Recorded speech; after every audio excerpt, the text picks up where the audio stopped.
नमस्कार, स्वागत है आप सभी का इंडिया न्यूज में। मैं हूं आपके साथ शाफनी पटनायक। अब से बस थोड़ी देर बाद आंशिक सूर्य ग्रहण लगने वाला है। ये साल का आखिरी सूर्य ग्रहण है, जिसकी शुरुआत दोपहर 4:29 से होगी और शाम 6:09 तक खत्म हो जाएगा। सूर्य ग्रहण का सूतक काल 12 घंटे पहले ही शुरू हो जाएगा और उसके पहले आज सुबह से ही सूतक काल शुरू हो चुका है। शास्त्रों में सूतक लगने पर किसी भी तरह का शुभ कार्य नहीं किया जाता। ग्रहण के दौरान सूतक लगने पर भगवान की पूजा पाठ करना भी वर्जित होता है। शास्त्रों में सूर्य और चंद्रमा को प्रत्यक्ष देवता माना जाता है और ग्रहण के दौरान राहु केतु सूर्य और चंद्रमा को कुछ देर के लिए अपना ग्रास बना लिया जाता है। ऐसे में कुछ पलों के लिए राहु केतु जैसे अशुभ ग्रह इन पर भारी रहते हैं। भगवान को कष्ट आने पर इसीलिए उनकी पूजा नहीं की जाती, क्योंकि ग्रहण के दौरान जब साधक भगवान की प्रार्थना करता है तो देवी देवताओं को कष्ट में जागृति होना पड़ता है। इस कारण से ग्रहण के दौरान कष्ट को कम करने के लिए लगातार मंत्रों का जाप होता है।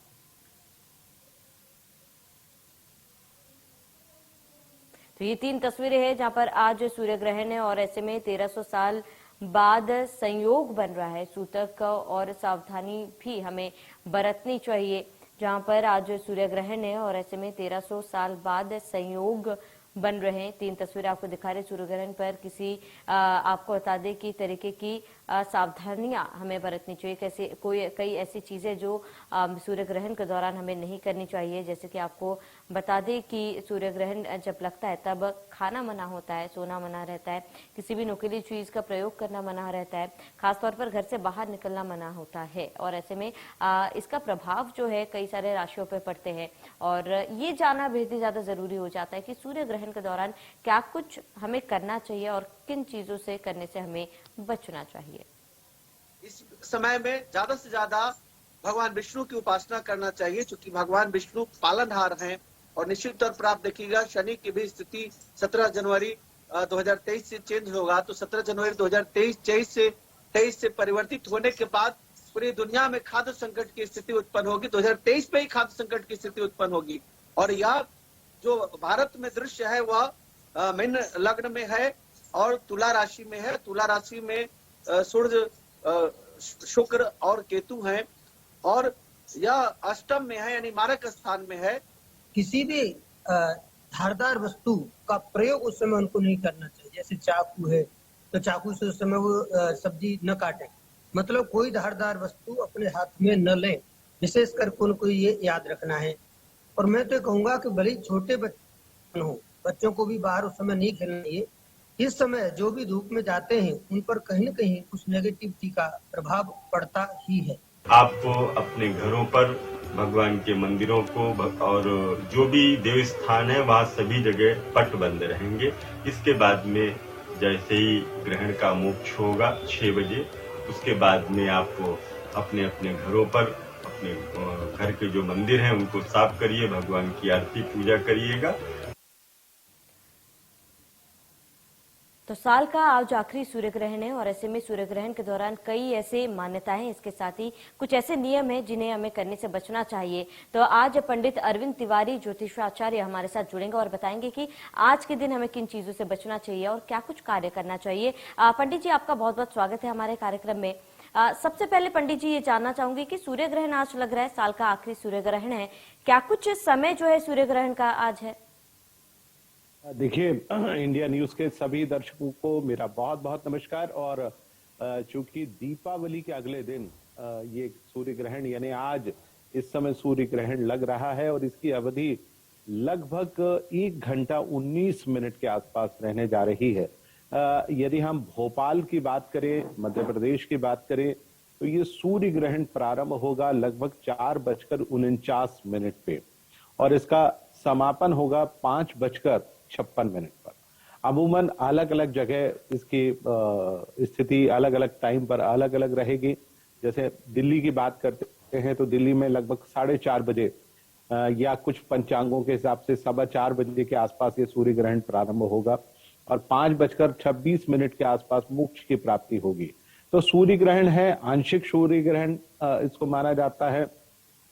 सूर्य ग्रहण मूलतः 3 प्रकार के होते हैं। पूर्ण सूर्य ग्रहण या एक सूर्य ग्रहण वलयाकार सूर्य ग्रहण होता है जिसको रिंग ऑफ फायर भी कहते हैं। जो कि बहुत बड़ा सूर्य ग्रहण होता है। और ये जो सूर्य ग्रहण है इसको हम एक प्रकार से आंशिक सूर्य ग्रहण के रूप में देखते हैं, अर्थात बहुत थोड़े समय के लिए ये सूर्य ग्रहण रहेगा और इस सूर्य ग्रहण का प्रभाव पड़ेगा भारतवर्ष में। खासतौर से जिस समय मध्य प्रदेश में ये सूर्य ग्रहण दिखाई देगा उस समय जो लग्न होगा वो मीन लग्न होगा, और अष्टम भाव में, यानी अष्टम भाव में जब तुला राशि रहेगी, तुला राशि में सूर्य और चंद्रमा जब आते हैं, क्योंकि अमावस्या पर ही सूर्य ग्रहण होता है और ये कई वर्षों के बाद ये स्थिति निर्मित हो रही है। लगभग 1300 वर्ष पहले इस प्रकार का सूर्य ग्रहण पड़ा था। दीपावली के पहले सूर्य ग्रहण आज से 27 साल पहले पड़ा था, परंतु ये सूर्य ग्रहण अपने आप में अनोखा कुछ इस प्रकार से है कि सारे ग्रह अपनी अपनी राशियों में बैठे हैं। उदाहरण के तौर पर कहें, बुध अपनी राशि में यानी कन्या राशि में बैठा हुआ है, शुक्र अपनी स्वयं की राशि यानी तुला राशि में बैठे हुए हैं, वहीं गुरु अपनी स्वयं की राशि यानी मीन राशि में है, और शनि अपनी स्वयं की राशि यानी मकर राशि में है। हालांकि 23 तारीख के बाद से शनि महाराज मार्गी हो गए हैं, तो निसंदेह इस ग्रहण का उतना अशुभ असर नहीं होगा जितना कि होना चाहिए, परंतु ग्रहण ही होता है जब सूर्य और चंद्रमा दोनों एक साथ मिलते हैं, तो दोनों की शक्ति का एक प्रकार से क्षय हो जाता है। खासतौर से चंद्रमा अपने प्रभाव को खो देता है और सूर्य के साथ उस ग्रहण को बनाते हैं। हमारे पुराणों के अनुसार यदि इस बात को कहा जाए कि राहु सूर्य को ग्रसित कर लेता है, तो आप देखिए कि इस समय सूर्य बैठे हुए हैं तुला राशि में है और राहु बैठे हुए हैं मेष राशि में। तो राहु एक प्रकार से सूर्य का को ग्रस रहे हैं, और आप देखिए कि बड़ी कमाल की चीज है, केतु, सूर्य, चंद्रमा और शुक्र ये सारे के सारे ग्रह एक राशि यानी तुला राशि में विराजमान है। तो अपने आप में इस ग्रहण का बहुत बड़ा असर पड़ने वाला है। बिल्कुल पंडित जी, क्योंकि ग्रहण है और ऐसे में ग्रहण की काफी सारी मान्यताएं हैं, लेकिन कई ऐसे लोग हैं जिन्हें इस बात की जानकारी नहीं है कि जिस वक्त सूर्य ग्रहण लगता है उस दौरान किन सारी चीजों से करने से हमें बचना चाहिए और क्या चीजें करनी चाहिए, क्या उपाय है, वो मैं चाहती हूँ कि आप हमारे दर्शकों को बताएं। बिल्कुल, देखिए सूर्य ग्रहण है, सूर्य इस ब्रह्मांड का देवता है। हमारी जो सृष्टि खासतौर से इस पृथ्वी पर जो चल रही है वो केवल सूर्य के कारण है। यदि सूर्य ना हो तो ना तो यहाँ वनस्पति पैदा हो सकती है, ना ही मनुष्य का जीवन यापन हो सकता है। यदि सूर्य ना हो तो ये पृथ्वी ग्रह इतना ठंडा होगा कि यहाँ पर जीवन की कल्पना करना ही मुश्किल है। तो आप देखिए कि हर कार्य सूर्य के आधार पर ही होता है। सूर्य की रोशनी जब प्रातः काल सूर्य उदित होता है तो आप देखिए कि चिड़ियां चहचहाती हैं, वनस्पतियां उगती हैं। हमारे देश में जो खाद्यान्न उत्पन्न होता है उसमें भी सूर्य की महत्वपूर्ण भूमिका है।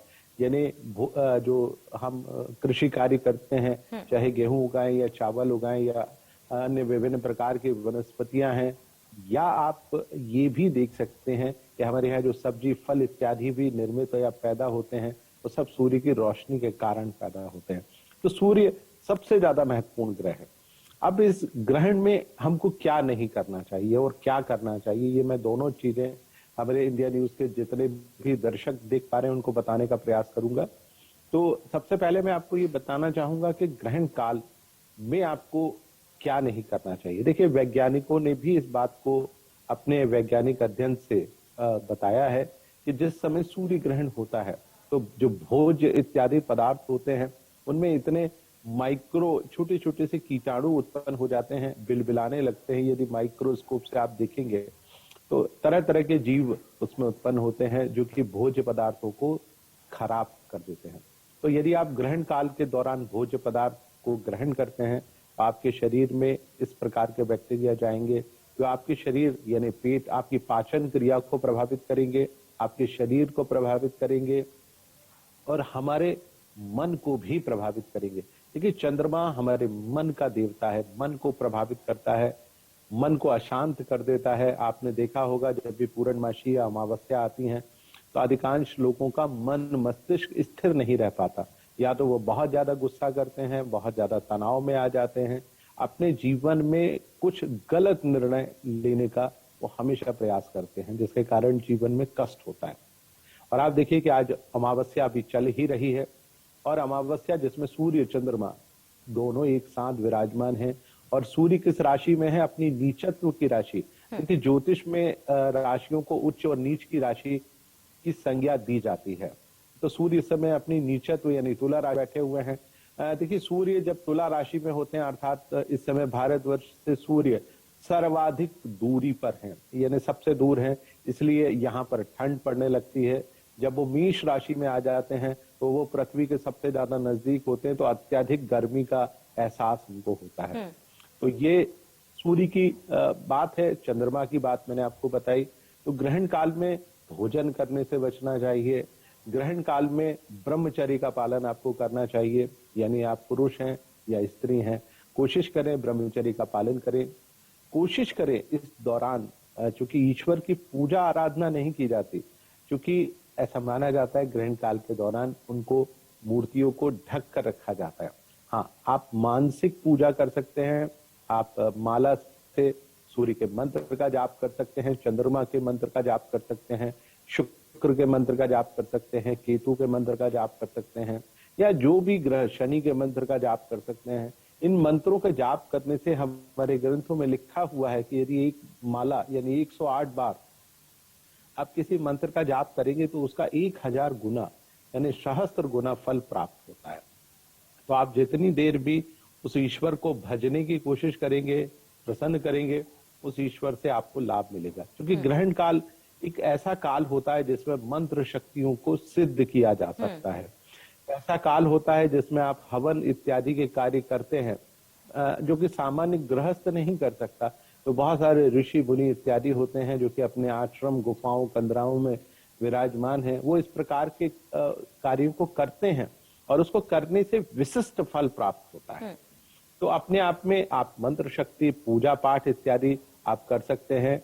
कोशिश करें, जैसे आपके प्रारंभिक उद्बोधन में कहा गया कि नुकीली चीजों का सेवन इस्तेमाल ना करें, भोजन इत्यादि ना करें। गर्भवती महिलाएं हैं, उनको विशेष रूप से इस ग्रहण से बचने की आवश्यकता होती है। पीठ पर लाल रंग की जो गेरू आती है, थोड़ा सा पेट पर मल लें। या जिन लोगों के ऊपर इस ग्रहण का अशुभ प्रभाव पड़ रहा है, उन लोगों को इस ग्रहण काल के दौरान अपने घर से बाहर नहीं निकलना चाहिए। कोशिश करें अपने घर में अंदर रहें, जहां सूर्य की रोशनी भी ना पहुंचे, ऐसे कमरे में आप बैठें, पर्दा पूरी तरह से ढांक कर रखें। कारण यह है कि आप इस ग्रहण से जितना बचेंगे उतना ही इसके जो अशुभ प्रभाव आने वाले दिनों में इस पूरे संसार, हिंदुस्तान इत्यादि में दिखाई देने हैं, उनसे आप अवश्य बचकर रह सकते हैं। तो कोशिश करें, बचने की कोशिश करें। ग्रहण काल में भोजन ना करें, ब्रह्मचर्य का पालन करें, मन में मानसिक जाप इत्यादि करें। मुझे लगता है इससे आपको अवश्य लाभ होगा। बिल्कुल पंडित जी, ये आपने उपाय बताया कि जिस वक्त सूर्य ग्रहण लगेगा उस दौरान क्या कुछ चीजें नहीं करनी चाहिए, क्या कुछ तमाम चीजों से बचना चाहिए।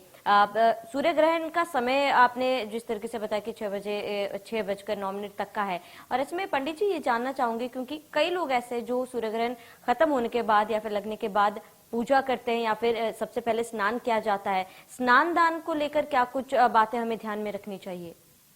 बिल्कुल, देखिए, जैसा सूर्य ग्रहण जब भी पड़ता है तो सूर्य की जो अशुभ किरणें हैं, क्योंकि इस समय आप देखिए कि एक विशिष्ट प्रकार का संयोग बनता है, तो इस समय सकारात्मक किरणें भी निकलती हैं, नकारात्मक ऊर्जा भी उत्पन्न होती है।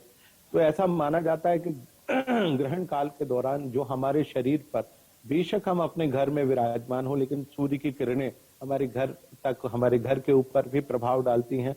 बहुत सारे ऐसे कामकाजी लोग होते हैं जो कि ग्रहण काल के दौरान भी अपने कार्यों में संलग्न रहते हैं, दुकान में, ऑफिस में इत्यादि कार्यों में रहते हैं। तो सायंकाल, जब जिस समय सूर्य इस ग्रहण अपने मोक्ष की तरफ आगे बढ़ता है, उस समय आपको स्नान करना चाहिए। कोशिश करें, यदि आपके घर के आसपास कोई पवित्र सरोवर जैसे गंगा जी हैं, यमुना जी हैं, नर्मदा जी हैं, गोदावरी है, बेत्रवती है, या जो भी शुभ नदी आपके घर के आसपास हो, यदि वहां स्नान ध्यान करना संभव हो, जैसे क्षिप्रा नदी उज्जैन में है, या जहां पर भी लोग निवास करते हैं, तो मेरा मानना है कि नदी में स्नान करना सर्वश्रेष्ठ माना जाता है। लेकिन बहुत सारे लोग इस प्रकार के कार्य नहीं कर सकते, तो घर में गंगा जल की शीशी हमेशा हर घर में मौजूद होती है, या नर्मदा जल की शीशी हमेशा मौजूद होती है। तो आप उस जल से आप जल को थोड़ा पानी में मिला लें। और मैं आपको 2-3 औषधियां अभी बताना चाहूंगा जो कि घर में बहुत आसानी से मौजूद होती हैं। सबसे पहले आप क्या करें, काला तिल यदि आपके घर में हो तो काले तिल को आप अपने स्नान की जो बाल्टी है उसमें थोड़ा सा डाल लें। थोड़े से अक्षत यदि चावल आप डाल सकते हैं तो बहुत ही शुभ रहेगा। और इसके अलावा भी बहुत सारी औषधियां होती हैं, उनको भी आप ले सकते हैं, लेकिन अमूमन ये संभव नहीं होता। तो आप उस जल से आप स्नान करें और ईश्वर के मंत्र का जाप करें। जो भी मंत्र आपको आता है स्नान ध्यान करते समय, गंगा, गोदावरी, यमुना, सरस्वती इत्यादि नदियों का भी आप नाम ले सकते हैं। इनके नाम लेने से बहुत सारी नगरी हैं, कांची, कांति, अवंतिका इत्यादि, काशी जो हमारी पवित्र नगरियां हैं, उज्जैनी हैं, इनका नाम लेते हुए आप स्नान करेंगे, ईश्वर का नाम लेते हुए स्नान करेंगे तो ग्रहण का जो अशुभ प्रभाव है उससे आपको मुक्ति प्राप्त होगी। स्नान करिए। स्नान करने के बाद दान की परंपरा है, क्योंकि दान इत्यादि इसलिए किया जाता है कि आपके ऊपर जो ग्रहण का अशुभ प्रभाव पड़ा है, उदाहरण के तौर पर जिनकी अलग अलग राशियां हैं उनके ऊपर जो प्रभाव पड़ा है, तो सूर्य से जुड़ा हुआ दान, यानी सूर्य से जुड़ी हुई जो वस्तुएं हैं उनका दान करने से ऐसा माना जाता है कि अशुभ प्रभाव से मुक्ति मिलती है। उदाहरण के तौर पर आपको क्या दान करना है, आप दान करें, गेहूं दान करें, यानी अन्न दान करें। गेहूं नहीं है तो हर घर में आटा होता है, जो शुभ आटा है उसको आप थोड़ा सा ले लें। दाल इत्यादि, खासतौर से लाल दाल जिसको मसूर की दाल कहा जाता है, यदि वो आपके घर में है तो वो दाल करें, या अमूमन हर घर में तुअर की दाल पाई जाती है तो आप उस दाल को ले लें। चावल ले लें, थोड़ा सा घी ले लें और गुड़ जरूर रखें, क्योंकि गुड़ हमेशा माना जाता है कि सूर्य को आपको मजबूत करना है, सूर्य ग्रह की परेशानी से आपको निजात पानी है, तो आप गुड़ का दान करें। तो थोड़ा सा गुड़ थाली में अवश्य रखें। और यदि आप घी सक्षम नहीं है तो थोड़ा सा तेल दें, और कुछ सब्जी इत्यादि भी आप दान कर सकते हैं। तो ये सारी चीजें एक थाली में रख लें। जो भी आपके आसपास मंदिर हो वहां पर आप दान कर सकते हैं। कोई ऐसा भिक्षुक आपके आसपास रहे तो उसको आप दान में दे सकते हैं। तो इस प्रकार की चीजों को यदि आप दान करते हैं तो मुझे लगता है कि आपके ऊपर जो ग्रहण का अशुभ प्रभाव है उससे मुक्ति मिलती है। इसके अलावा सूर्य के जो रत्न हैं, जिसमें माणिक्य और तांबड़ा इत्यादि रत्न माने जाते हैं, यदि आप सक्षम हैं तो इन रत्नों को भी आप दान कर सकते हैं। खासतौर से आज और ग्रहण के समय तांबा का दान करना बहुत ही श्रेष्ठ कर माना जाता है। तो यदि आप तांबे का गिलास, कटोरी, चम्मच इत्यादि जो जिसमें पानी पी सके या जिसमें भोजन कर सके, वो आप दान कर सकते हैं। उस दान करने से भी बहुत अत्यधिक लाभ की प्राप्ति होती है। बिल्कुल पंडित जी, आपने तमाम उपाय बताए हैं। ऐसे में खासतौर पर जब सूर्य ग्रहण लगता है, इसका प्रभाव कहीं ना कहीं तमाम राशियों पर पड़ता है। ये जानना चाहूंगी कि कौन से राशि जिस पर सकारात्मक प्रभाव पड़ रहे हैं और वो कौन कौन सी राशि है जिनमें नकारात्मक प्रभाव जो है वो पड़ रहे हैं।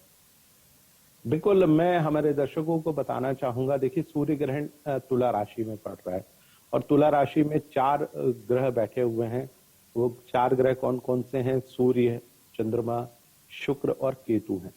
तो आप देखिए कि इनके प्रभाव वाली जो राशियां हैं, सबसे पहले तो वो प्रभावित हो रही हैं। इस ग्रहण का जो सबसे अशुभ प्रभाव पड़ेगा वो तो तुला राशि में पड़ेगा, क्योंकि तुला राशि में ये ग्रहण पड़ रहा है, इसलिए तुला राशि वाले जातकों के लिए ग्रहण किसी भी स्वरूप में ठीक नहीं है। इस ग्रहण के जो बिल्कुल सप्तम भाव यानी सामने की राशि पड़ती है वो पड़ती है मेष राशि। तो ये ग्रहण मेष राशि वाले जातकों के लिए भी ठीक नहीं है। मेष राशि वाले जातकों को मानसिक तनाव हो सकता है, मानसिक परेशानी हो सकती है। यदि आप विवाहित हैं तो वैवाहिक संबंधों में खटास आ सकती है। यदि आप कार्य क्षेत्र से जुड़े हुए हैं तो कार्य क्षेत्र में परेशानी उत्पन्न हो सकती है। यदि आप प्रेम संबंधों से जुड़े हुए हैं तो प्रेम संबंधों में अनबन हो सकती है। व्यापारिक कार्य कर रहे हैं तो व्यापारिक कार्यों में उतार चढ़ाव का सामना करना पड़ सकता है। दूसरी राशि आती है वृषभ राशि। देखिए, वृषभ राशि का जो स्वामी ग्रह है शुक्र, वो इस समय सूर्य के साथ युति बनाकर तुला राशि में बैठा हुआ है। तो ये ग्रहण वृषभ राशि से 6ठे भाव में पड़ रहा है। तो वृषभ राशि वाले जातकों के लिए उतना खराब नहीं है, परंतु वृषभ राशि चूंकि का स्वामी शुक्र है वो अष्टम भाव में है, इसलिए वृषभ राशि वाले जातकों को खासतौर से अपने स्वास्थ्य का ध्यान रखना चाहिए। यात्रा करने से बचना चाहिए, लंबी लंबी यात्राएं करने से बचें। खासतौर से 15 दिन का जो पखवाड़ा है उसमें विशेष तौर पे बचना चाहिए। स्वास्थ्य का ध्यान रखें, विरोधी थोड़े से प्रबल हो सकते हैं, स्वास्थ्य का ध्यान रखें। और खासतौर से ब्लड और ब्लड से रिलेटेड माने रक्त और रक्त से जुड़ी हुई परेशानी वृषभ राशि वाले जातकों को हो सकती है। इसके बाद की जो राशि बनती है वो है मिथुन राशि। मिथुन राशि से ये ग्रहण पंचम भाव में पड़ रहा है, तो मिथुन राशि वाले जातकों को शारीरिक कष्ट का तो सामना करना ही पड़ेगा, परंतु यदि वो शासकीय क्षेत्र से जुड़े हुए हैं, राजनीतिक क्षेत्र से जुड़े हुए हैं या संतान से जुड़ा हुआ कोई कार्य वो करने जा रहे हैं, शिक्षा और प्रतियोगिता से जुड़े हुए हैं, तो उस क्षेत्र में उनको बाधाओं का सामना करना पड़ सकता है। तो उनके लिए कुल मिलाकर यह ग्रहण शुभ नहीं माना जा सकता।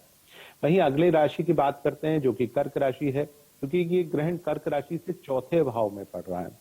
चौथा भाव सुख का भाव होता है, माता का भाव होता है, तो कहीं ना कहीं कष्ट की स्थितियां पैदा जरूर होती हैं। तो आप माता को लेकर परेशानी हो सकती है। यदि आप प्रॉपर्टी या शेयर मार्केट से जुड़े हुए हैं तो उसमें आपको बाधाओं का सामना करना पड़ सकता है।